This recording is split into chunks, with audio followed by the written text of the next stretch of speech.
Yes. So ये IIT advance 2015 के paper one का सवाल है। Let's read the question first. Okay.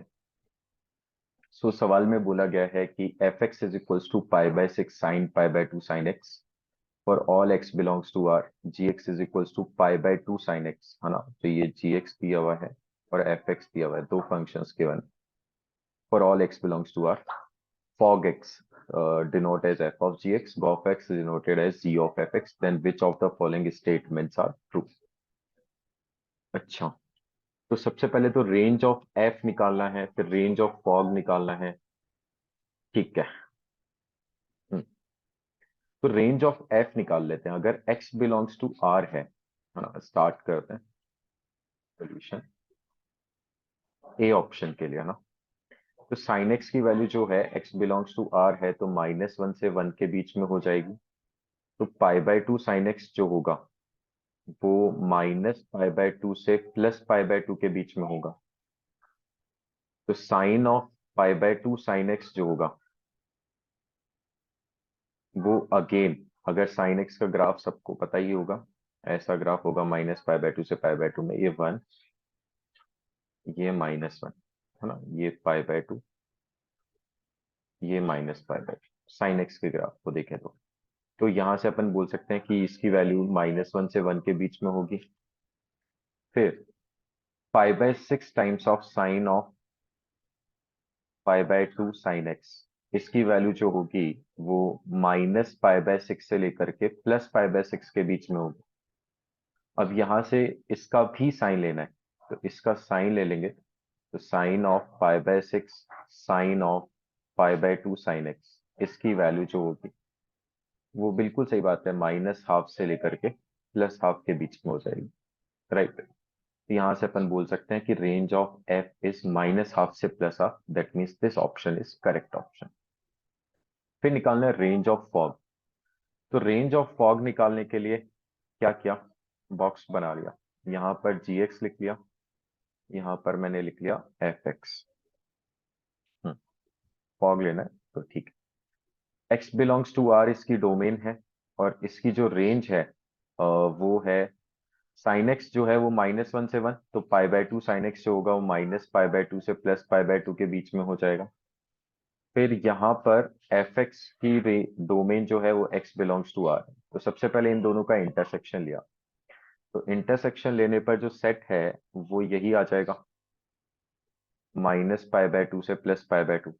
और ये जाएगा किसके पास, एफ एक्स के पास में, रेंज निकालने के लिए। तो रेंज जो होगी उसके लिए एक्स की वैल्यू -π/2 से +π/2 रखेंगे, किसमें, इन एफ एक्स। राइट। तो ऑब्वियस सी बात है कि इस in this case sine x जो होगा वो -1 से 1 हो जाएगा, है ना। साइन एक्स जो होगा, ये वाला साइन एक्स, ये -1 से 1 हो जाएगा। और जो अभी अपन ने रेंज निकाली एफ की, वो भी यहीं से स्टार्ट हुआ था कि साइन एक्स -1 से 1, तो आगे का प्रोसीजर इसके लिए भी सेम रहने वाला है। अगर मैं रेंज ऑफ फॉग लिखना चाहूंगा तो वो अगेन -1/2 से +1/2 ही आएगी, क्योंकि प्रोसीजर फॉर आगे के जो स्टेप्स हैं वो सेम रहेंगे, सेम एज ऑप्शन ए। तो D option is also correct. अब बात कर लेते हैं सी ऑप्शन की। Limit x tending to 0 f x upon g x. Right. तो limit x tending to 0 f x upon g x करेंगे तो ये हो जाएगा limit x tending to 0 sine of π/6 sine of π/2 sine x upon π/2 sine x. Right. तो यहां से अपन क्या बोल सकते हैं कि 0 पुट करेंगे तो ऊपर वाला टर्म भी 0, नीचे वाला भी टर्म 0, तो 0/0 का इनडिटर्मिनेट फॉर्म बन रहा है। ओके। तो π/2 को तो खैर बाहर निकाल सकते हैं, यहाँ डिवाइड बाय एक्स कर दिया, मल्टीप्लाई बाय एक्स कर दिया, तो ये वाली वैल्यू तो 1 हो गई। तो इसको अरेंज कर लेते हैं, लिमिट एक्सटेंडिंग टू 0, 2/π बाहर आ गया, ऊपर है sign pi bye 6 sign pi by 2 sign x, right. और नीचे डिनोमिनेटर में एक्स है। तो अपन ने क्या किया, sine limit x tending to zero, theta tending to zero, sine theta upon theta जो है वो 1 होता है, इसी का यूज कर रहे हैं अपन पूरे क्वेश्चन में लिमिट निकालने के लिए। तो थीटा की तरह बिहेव अब ये कर रहे हैं, है ना। तो इससे डिवाइड कर दिया और मल्टीप्लाई कर दिया, तो pi bye 6 sign pi by 2 sine x. वैसे तो डायरेक्ट भी लिख सकते हैं, लेकिन ठीक है पूरा कर देते हैं। Pi by 6 sign pi by 2 sine x, ये बन जाएगा, राइट। अब अगेन इस वाले साइन एक्स के लिए ये थीटा की तरह बिहेव कर रहा है, तो पाई बाय 2 साइन एक्स और multiply by pi by 2 sine x. अब इस साइन एक्स के लिए एक्स से डिवाइड और एक्स से मल्टीप्लाई कर दिया। तो अगेन अब अपन बोल सकते हैं कि ये जो लिमिट है, राइट, ये वाली वैल्यू 1 हो गई, फिर ये वाली लिमिट की वैल्यू भी 1 हो गई, ये वाली लिमिट की वैल्यू भी 1 हो गई, और इस x से ये x खत्म हो गया। तो फाइनली अपने पास बचा, बाहर था 2 बाय पाई, इधर बच गया पाई बाय 6, और फिर बच गया पाई बाय 2। तो फाइनली जो अपने पास में आंसर बनेगा, 2 बाय पाई से 2 बाय पाई बाय 2 कैंसिल, तो ये बन जाएगा पाई बाय 6। तो इसकी लिमिटिंग वैल्यू पाई बाय 6 आनी चाहिए, वही दिया हुआ है। C option is also correct. D option की बात करें कि गॉफ एक्स जो है, there is an X belongs to R such that g of X is equals to 1। तो गॉफ एक्स की रेंज निकाल लेते हैं, है ना। गॉफ एक्स के लिए मैंने एफ एक्स रख दिया यहाँ पे, और यहाँ जी एक्स रख दिया। इसकी रेंज अपने पास में आई थी अभी -1/2 से +1/2, और इसकी डोमेन थी एक्स बिलोंग्स टू आर, दोनों का इंटरसेक्शन लिया, और जो इंटरसेक्शन आया वो इसमें पुट किया। तो फाइनली अपने पास में जो निकल कर आएगा कि x जो है वो -1/2 से +1/2 के बीच में है। तो साइन ऑफ x जो होगा वो हो जाएगा माइनस साइन हाफ से लेकर के प्लस का साइन हाफ, है ना। और पाई बाय 2 जो होगा उससे मल्टीप्लाई हो जाएगा, राइट। तो अपन क्या बोल सकते हैं कि कॉफ एक्स इज इक्वल्स टू 1 का मतलब ये है कि पाई बाय 2 से मल्टीप्लाई कर दिया, तो पाई बाय 2 साइन एक्स जो है वो minus pi by 2 sine half से लेकर के पाई बाय 2 साइन हाफ के बीच में होगा। Just a minute.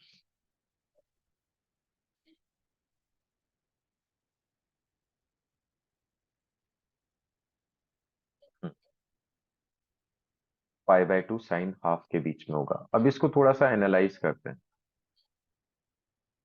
है ना, कि गॉफ की जो रेंज आई है, गॉफ की जो रेंज आई है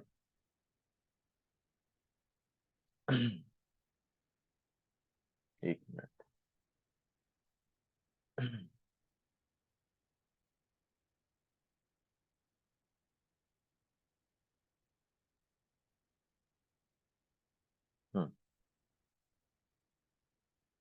Gauff X lie between -pi by 2 sine half से लेकर के pi by 2 sine half is equals to 1, है ना। तो यहां से अपन बोल सकते हैं कि ये देखना पड़ेगा कि क्या 1 इसमें लाई करता है कि नहीं करता है। तो उसके लिए अपन ने चेक कर लिया। चेक कैसे करेंगे कि भाई साइन हाफ जो होगा, है ना, साइन हाफ जो होगा, साइन एक्स का ग्राफ यहाँ ले लेते हैं। साइन एक्स का ग्राफ ये है, इधर ले लो। तो साइन हाफ जो है, ये हो गया पाई बाय 2। अच्छा, पाई बाय 6 की वैल्यू अप्रोक्सीमेट, पाई बाय 6 और हाफ में से कौन बड़ा होगा। तो ऑब्वियस सी बात है कि इसकी वैल्यू 3.14/6, अगर 3 होता तो हाफ होता, तो हाफ से तो ज्यादा होगी, तो पाई बाय 6 यहाँ कहीं होगा, है ना। तो हाफ यहाँ कहीं हो जाएगा। मतलब मैं ये बोल सकता हूँ माइनस हाफ, है ना। मतलब मैं ये बोल सकता हूँ कि हाफ अगर यहाँ है और पाई बाय 6 इसके बाद में, पाई बाय 6 के करस्पॉन्डिंग वैल्यू जो है वो हाफ होती है, राइट। तो मैं बोल सकता हूँ कि साइन हाफ की वैल्यू जो होगी वो लेसर होगी साइन पाई बाय 6 से। दैट मीन्स साइन हाफ जो होगा वो लेसर देन 1/2 होगा, अब अगर लेसर देन 1/2 है तो इसका मतलब क्या हो गया कि जो इसकी ओवरऑल वैल्यू है वो क्या हो गई, माइनस हाफ रखते हैं तो -π/4 से +π/4 है ना, इसका ये सबसेट हो गया, मतलब इससे भी छोटे रहने वाली वैल्यू है ना। अगर मैं बात करूं तो इससे भी छोटी रहने वाली है, -π/4 से बड़ी रहने वाली है और π/4 से छोटी रहने वाली, ये बोल सकते हैं। दैट मीन्स क्या वन इसमें लाई कर सकता है क्या? वन तो इसमें एग्जिस्ट ही नहीं करता है ना। Hence we can say that कि gofx इज इक्वल्स टू 1 कभी पॉसिबल ही नहीं होगा। Option D is incorrect option. Hence answer is A, B, C, ये correct answer. Okay, let's move on to the next question.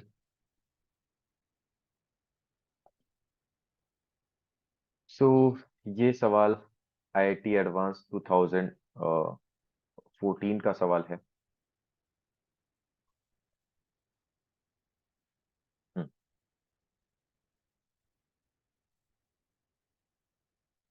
Let's read the question first. 2014 के paper 1 का सवाल है। Late F -π/2 से π/2 R be given f x is equals to log sec x plus 10x का whole cube, then which options are correct. तो सबसे पहले तो ऑड एंड इवन पता करना है, फिर 1 1 ऑन 2 पता करना है। ठीक है।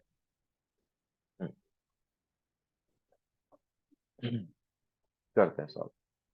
तो ऑड इवन के लिए तो अपन एफ ऑफ माइनस एक्स निकाल लेते हैं। एफ ऑफ माइनस एक्स हो जाएगा log of sec x minus 10x, है ना। sec के अंदर तो माइनस का तो कोई फर्क पड़ेगा नहीं, का होल क्यूब।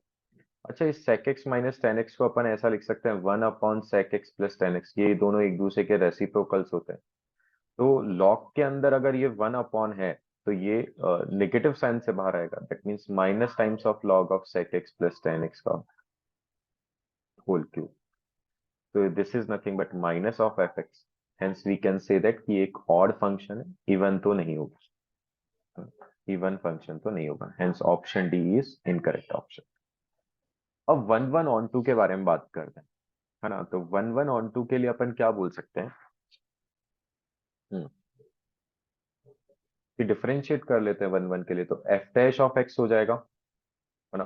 तो समथिंग का होल क्यूब, उसका डिफरेंशिएशन हो गया 3 टाइम्स ऑफ समथिंग का square, log of sec x plus 10x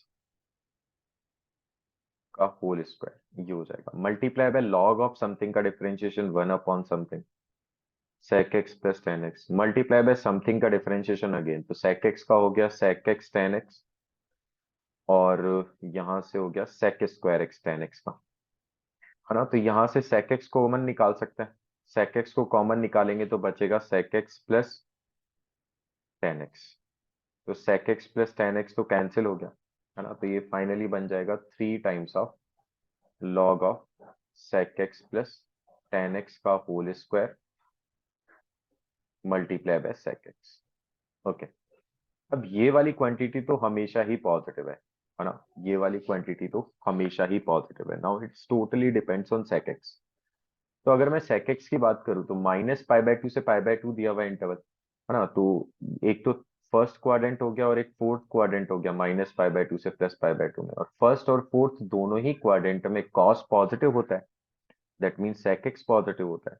इसका मतलब एफ डैश ऑफ एक्स हमेशा पॉजिटिव है, और अगर एफ डैश ऑफ एक्स हमेशा पॉजिटिव है, hence we can say that कि हमेशा पॉजिटिव है, that means we can say that कि ये फंक्शन 1 1 फंक्शन है, क्योंकि ये फंक्शन हमेशा इंक्रीजिंग फंक्शन है, राइट। हमेशा इंक्रीजिंग फंक्शन है, hence we can say that कि ये बी ऑप्शन करेक्ट हो गया। अब चेक करना है कि ऑन टू है कि नहीं है। तो ऑन टू के लिए सिंपली अपन क्या कर सकते हैं, अगर इंक्रीजिंग फंक्शन है तो range of function f is nothing but f of -π/2 से लेकर के एफ ऑफ π/2, राइट। तो एफ ऑफ -π/2 निकालें अगर अपन, तो एफ ऑफ -π/2 तो हो जाएगा log ऑफ sec ऑफ -π/2, तो जीरो हो गया, प्लस tan ऑफ -π/2,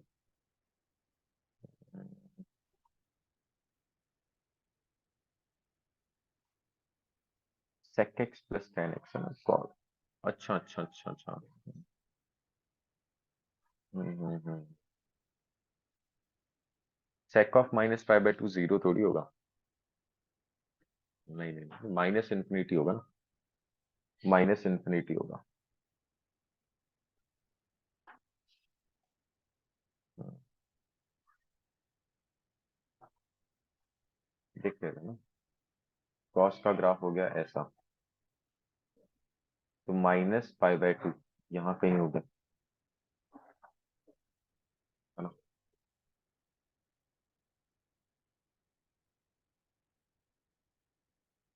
इन्फिनिटी बनेगा। इसको ऐसा कर लेते हैं, one upon sec x minus ten x लिख लेते हैं। हम्म। अच्छा ये कैसा फंक्शन है, ऑड फंक्शन है ना। हाँ तो जीरो से पाई बाय टू में निकाल लेते हैं बस, और क्या। जीरो से पाई बाय टू में निकाल लेते हैं। F of pi by to निकाल लेते हैं सबसे पहले तो, और एफ ऑफ जीरो भी निकाल के देख लेते हैं क्या बन रहा है। तो f of pi by two जो होगा वो हो जाएगा log of sec of pi by two. तो sec of pi by two हो गया इन्फिनिटी, है ना, और tan of pi by two भी हो गया इन्फिनिटी। तो ये तो सिंपली इन्फिनिटी हो गया, है ना। अब अगर मैं एफ ऑफ जीरो की बात करूं तो वो बन जाएगा लॉग ऑफ सेक जीरो, तो वन हो गया, plus ten zero is zero, इसका होल क्यूब करेंगे तो वो जीरो बन जाएगा। तो ग्राफ अब ऐसा होगा ना, जीरो से इन्फिनिटी में मान लो ग्राफ ऐसा कुछ है, तो ऑड फंक्शन है तो इसके अबाउट मिरर इमेज हो जाएगा यहाँ पर ओरिजिन के अबाउट। तो इसका मतलब क्या हो गया कि रेंज ऑफ फंक्शन एफ जो है वो माइनस इन्फिनिटी से प्लस इन्फिनिटी ही जाने वाला है। माइनस पाई बाय टू पर भी निकाल सकते हैं ना, उसमें कोई दिक्कत नहीं है। थोड़ा सा अपन को लिमिट यूज करना पड़ेगा उसमें, बस ये है। तो अपन क्या बोल सकते हैं कि हाँ रेंज कोडोमेन के इक्वल है, क्योंकि रेंज आर ही आ रही है। That means option C is also correct. तो उससे बेटर है अपन ने ऑड फंक्शन की प्रॉपर्टी को यूज करके ही निकाली। ठीक है, okay, let's move on to the next question. Yes, so ये जो सवाल है ये आईआईटी एडवांस 2012 के पेपर टू का सवाल है। Let's read the question first. f minus 1 से 1 IR be such that f of cos 4 theta is equals to 2 upon 2 minus sec square theta for theta belongs to 0 से pi by 4 union pi by 4 से pi by 2, then the value of f of 1 by 3 निकालना है। ठीक है, तो f of 1 by 3 निकालना है तो अपन ऐसा कर लेते हैं, भाई ये हो गया cos 4 theta is equals to, इसको cos में कन्वर्ट कर लिया, 1 अपॉन cos स्क्वायर थीटा। तो ये हो गया 2 cos स्क्वायर थीटा अपॉन, यहाँ पर 2 है, तो 2 cos स्क्वायर थीटा माइनस 1। तो ऊपर वाली चीज को तो अपन 1 प्लस कॉस 2 थीटा लिख सकते हैं, और नीचे वाली चीज को सिंपली cos 2 थीटा लिख सकते हैं। तो फाइनली अपने पास में f ऑफ cos 4 थीटा जो है वो आ गया 1 plus cos 2 theta upon cos 2 theta.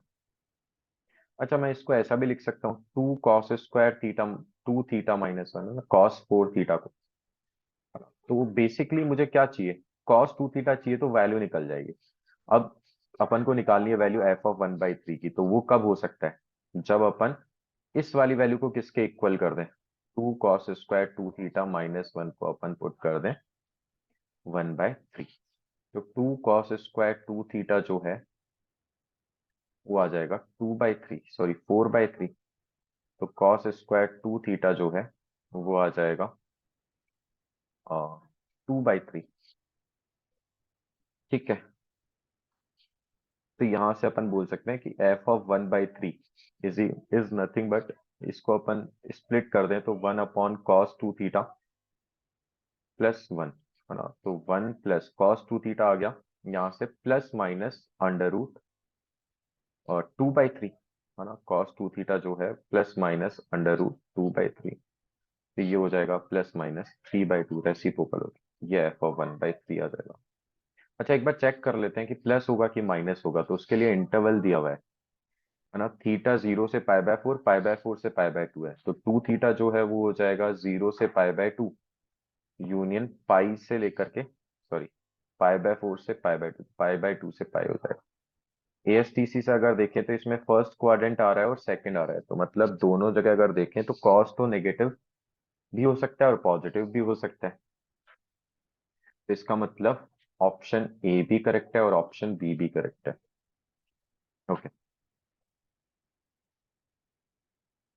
अच्छा, एक चीज और, ये तो गलत है, ये तो गलत होना चाहिए।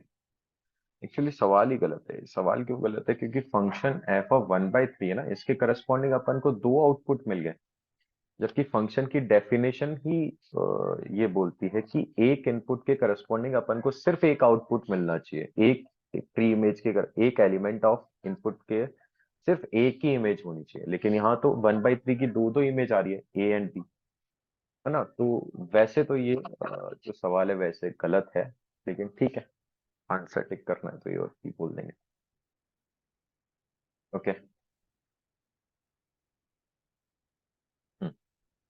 Let's move on to the next question. So ये सवाल IIT जेईई एडवांस 2012 के पेपर 1 का सवाल है। यहाँ पर बोला गया है कि f 0 से 3 में है, 0 से 3, 1 से 29। तो देखना है कि फंक्शन 1 1 है कि नहीं है, ऑन टू है कि नहीं। तो डिफरेंशिएशन पे चलेंगे, है ना। डिफरेंशिएशन करते हैं। तो f'(x), अच्छा ये सवाल जो है वो एप्लीकेशन ऑफ डेरिवेटिव नाम के चैप्टर में भी पूछा ही जा सकता है।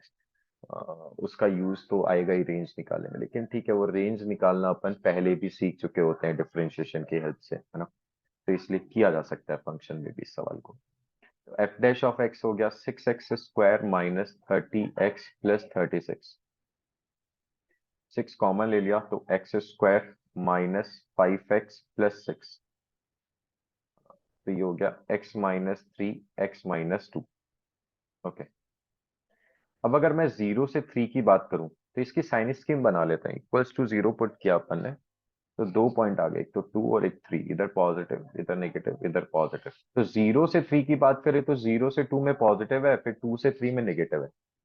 मतलब f'(x) पॉजिटिव भी हो सकता है। पॉजिटिव किस वाले इंटरवल में? व्हेन x इज 0 से 2, और नेगेटिव है for all x belongs to 2 से 3, राइट। तो यहां पर अगर मैं बोलूं 0 से 3 में फंक्शन कैसा है, तो 0 से 3 में फंक्शन का डिफरेंशिएशन पॉजिटिव भी है नेगेटिव भी है, दैट मीन्स नॉट 1 1 हो जाएगा, है ना। नॉट 1 1, तो ऑप्शन ए इनकरेक्ट हो गया, है ना, और ऑप्शन सी इनकरेक्ट हो गया। ऑन टू चेक करते हैं, तो ऑन टू के लिए तो रेंज निकालनी पड़ेगी, है ना। तो रेंज निकालनी पड़ेगी, तो अपन ऐसा बोल सकते हैं 0 से 3 में निकाल देना। ठीक है, ग्राफ ही बनाना पड़ेगा। अच्छा, 0 पर वैल्यू इसकी कितनी आ रही है? 0 पर वैल्यू 1 है। 2 और 3 पर भी निकाल लेते हैं।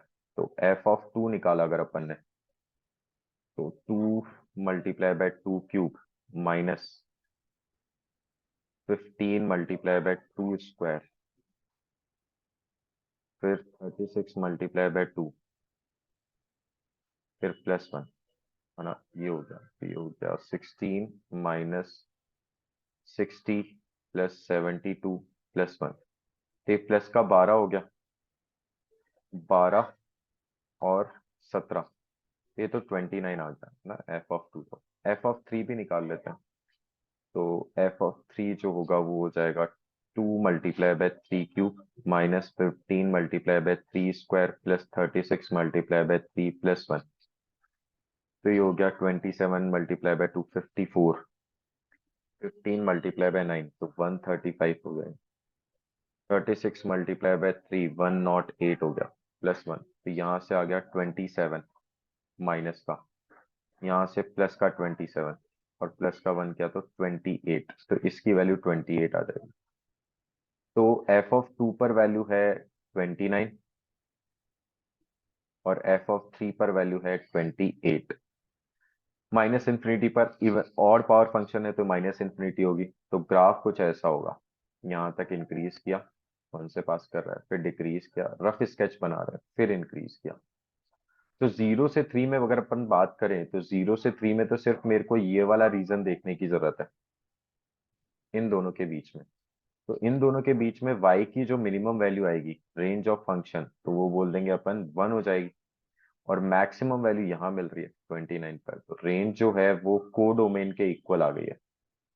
और अगर कोडोमेन के इक्वल है, हेंस वी कैन से कि ये फंक्शन ऑन टू भी होगा। That means 1 1 and onto दोनों हो जाएगा। सॉरी, 1 1 नहीं है लेकिन ऑन टू हो जाएगा, onto but not 1 1। Hence option B is correct answer. Okay.